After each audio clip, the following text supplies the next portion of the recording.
तलाक दूंगी मगर मेरी एक शर्त है। जब मैं रात को घर पहुंचा तो मेरी पत्नी ने खाना लगाया। मैंने उसका हाथ अपने हाथों में लिया और कहा, मुझे तुमसे कुछ जरूरी बात करनी है। वो साथ बैठकर खाना खा रही थी। उसकी आंखों में कुछ दर्द साफ नजर आ रहा था। अचानक मुझे नहीं पता कैसे कहूँ, मगर मुझे उसे बताना ही था। मैंने बड़ी शांति से कहा, मुझे तलाक चाहिए। लगा जैसे उसे मेरे शब्दों से कोई फर्क नहीं पड़ा, बल्कि उसने पूछा, क्यों तलाक चाहिए? मैंने उसके सवाल को अनसुना किया तो उसे गुस्सा आ गया। उसने चम्मच उठाकर फेंक दिया और जोर से चिल्लाई, तुम इंसान नहीं हो। उस रात हमने एक दूसरे से बात नहीं की। वो रो रही थी। मुझे पता था कि वे जानना चाहती थी कि आखिर ऐसा क्या हुआ जो हमारा रिश्ता टूटने की कगार पर आ गया। पर मेरे लिए उसके सवालों का जवाब दे पाना नामुमकिन था। मैं अब किसी और से, प्रिया नाम था, उससे प्यार करने लगा हूँ। अब मुझे उससे प्यार नहीं रहा। प्यार की सजा दी थी। मैंने उसको भरे मन से मैंने तलाक के पेपर तैयार किए। उसमें लिखा था कि वह पूरा घर, कार और कंपनी के 30% शेयर ले सकती है। लेकिन उसने उन पेपर्स को देखा और उनके टुकड़े टुकड़े कर दिए। वो औरत जिसने मेरे साथ जीवन के 10 साल बिताए थे, वो आज मेरे लिए अनजान हो चुकी थी। मगर मैं क्या करूं? जो हो चुका उसे मैं बदल नहीं सकता था, क्योंकि मैं प्रिया को अपनी पत्नी से भी ज्यादा प्यार करने लगा था। आखिरकार उसके सब्र का बांध टूट गया और वो फूट कर मेरे सामने रोने लगी। मेरे लिए उसका रोना एक तरह से उसकी रिहाई की तरह था। ये बात जो कई दिनों से मुझे परेशान कर रही थी, अब बिल्कुल साफ हो चुकी थी। अगले दिन मैं घर काफी लेट आया। मैंने देखा कि वो टेबल पर बैठकर कुछ लिख रही थी। मैंने शाम का खाना नहीं खाया, लेकिन फिर भी मैं सीधे ऊपर जाकर अपने कमरे में सो गया, क्योंकि पूरा दिन प्रिया के साथ रहने और कई जगह घूमने के बाद थक गया था। वो शायद रात को उसी टेबल पर लिखते लिखते सो गई थी। सुबह उसने कहा, तलाक दूंगी मगर मेरी एक शर्त है। फिर उसने मुझे तलाक की शर्तें बताई। कुछ भी लेना नहीं चाहती थी।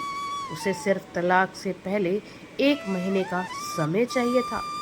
उसने आग्रह किया कि इस महीने में हम दोनों वही पुराना वाला जीवन जिए जितना संभव हो सके, क्योंकि आने वाले महीनों में हमारे बेटे की परीक्षा है। वह नहीं चाहती थी हमारे टूटे रिश्तों का असर उसकी पढ़ाई पर पड़े। मुझे भी ये ठीक लगा, मगर वो कुछ और भी चाहती थी। जैसे शादी के दिन में उसे उठाकर अपने कमरे तक ले गया था, उसी तरह हर रोज 1 महीने तक मैं उसे कमरे से उठाकर मुख्य द्वार तक ले जाऊं। मुझे लगा यह पागलपन है, मगर इन आखिरी दिनों को थोड़ा अच्छा बनाने के लिए मैंने उसकी ये शर्त स्वीकार कर ली। मैंने प्रिया को अपनी पत्नी की सभी शर्तें बताई। वो हंसने लगी। उसे लगा मेरी पत्नी कितने भी तरीके अपना ले, तलाक तो तय है। मेरी पत्नी और मैं किसी से भी इस दौरान नहीं मिले थे। लेकिन उस दिन जब मैंने उसे पहली बार उठाया, गेट तक ले गया, तो हम दोनों काफी अजीब महसूस कर रहे थे। पीछे से हमारा बेटा भी खिलखिलाकर खुश हो रहा था। अगले दिन यह काम थोड़ा सामान्य और आसान हो गया। वह मेरे सीने से लगी थी और मैं उसकी खुशबू महसूस कर रहा था। ऐसा लगा जैसे कई दिनों बाद मुझे यह खुशबू मिल रही है, या फिर कई दिनों से मैं उसके होने का महसूस नहीं किया था। पहले जितना उसमें वो कसाव नहीं था, और चेहरे पर कुछ हल्की झुर्रियाँ नजर आ रही थी और बाल भी काफी सफेद होने लगे थे। ये वही औरत थी जिसने अपने जीवन के 10 साल मुझे समर्पित किए थे। चौथे दिन जब मैंने उसे उठाया तो वो पुराना रोमांस लौटने लगा था। 5वें और 8वें दिन वो पुराना प्यार फिर से जागने लगा। मैंने प्रिया को इस बारे में कुछ भी नहीं बताया था। अब उसे उठाना और आसान हो गया था। शायद हर रोज ऐसा सब करने का मैं आदी हो गया था। एक दिन वह अपनी पसंद की साड़ी निकाल रही थी, लेकिन कुछ खास नहीं ढूंढ पाई। उसने सांस भरते हुआ कहा, उसके सारे कपड़े बड़े पड़ने लगे हैं। तब मुझे पता चला कि वे काफ़ी दुबली हो गई है और इसलिए मैं उसे आसानी से उठा पा रहा था। मेरे दिल को एक झटका सा लगा। उसने अपने दिल में काफ़ी सारा दर्द छिपा रखा था। पता नहीं कैसे मैं आगे बढ़ा और उसकी सिर को छू कर देखा। अचानक हमारा बेटा आ गया और बोला कि पापा, ये तो मम्मा को उठाकर बाहर ले जाने का समय हो गया है। उसके लिए अपने पापा द्वारा मम्मा को इस तरह उठाकर ले जाते हुए देखना जीवन का अभिन्न हिस्सा बन गया था।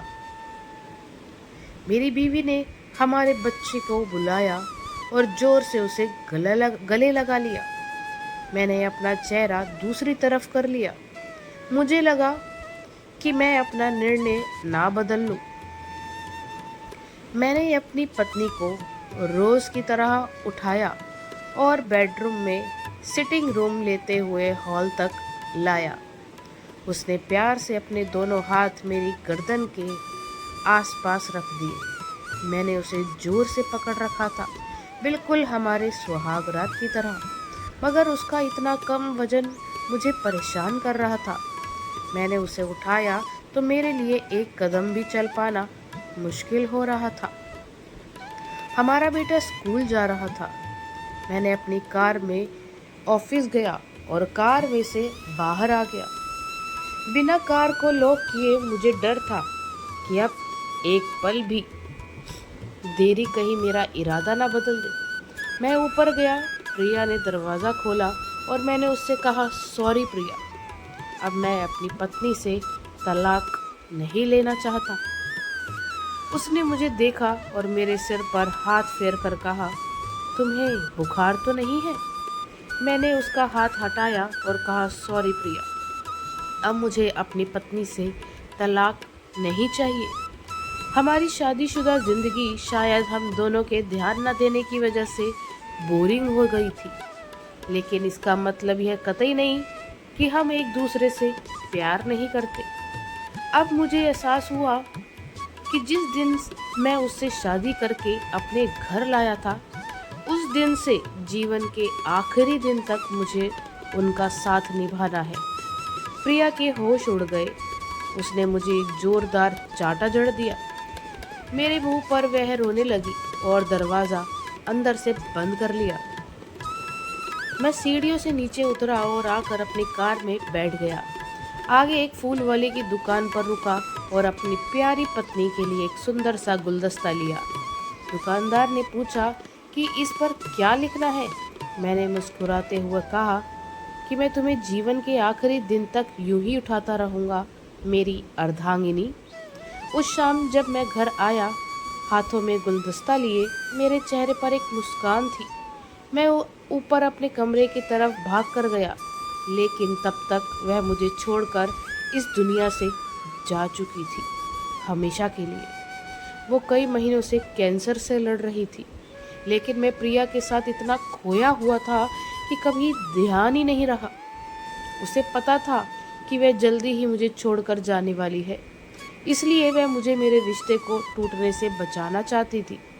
मैं नीच उससे तलाक लेना चाहता था, लेकिन फिर भी उसने मुझे अपने बच्चे की नज़र में एक प्यारा पति और पिता बना दिया था। जीवन की छोटी छोटी बातें रिश्तों में बहुत महत्व रखती हैं। बड़ा घर, बड़ी कार और बैंक बैलेंस ये खुशियों का हिस्सा जरूर बन सकते हैं, मगर अपनों के बिना इनकी कोई कीमत नहीं है। तो इस कहानी के बारे में आपकी क्या राय है, कमेंट करके ज़रूर बताइएगा। दोस्तों, आपको हमारी ये मज़ेदार कहानी तलाक दूंगी मगर एक शर्त है कैसी लगी? आप हमें कमेंट बॉक्स में ज़रूर बताइए। यदि आपके पास भी ऐसी कोई प्यारी सी कहानी है या फिर ऐसी ही कोई कहानी जिसमें कुछ शिक्षा मिले तो आप हमारे साथ उसको शेयर ज़रूर करें। दोस्तों, यदि आपको हमारी ये वीडियो अच्छी लगी हो तो आप हमारी इस वीडियो को लाइक शेयर ज़रूर करें और ऐसी ही दिल को छू लेने वाली प्रेरणादायक कहानियाँ सुनने के लिए हमारे चैनल को सब्सक्राइब ज़रूर करें। यदि आप हमें फेसबुक पर देख रहे हो तो हमारे फेसबुक पेज को लाइक और फॉलो ज़रूर करें। तो दोस्तों, फिर मिलते हैं एक ऐसी ही ज़बरदस्त कहानी या टिप्स के साथ नई वीडियो में। तब तक के लिए धन्यवाद। आप सभी अपना ख्याल रखना।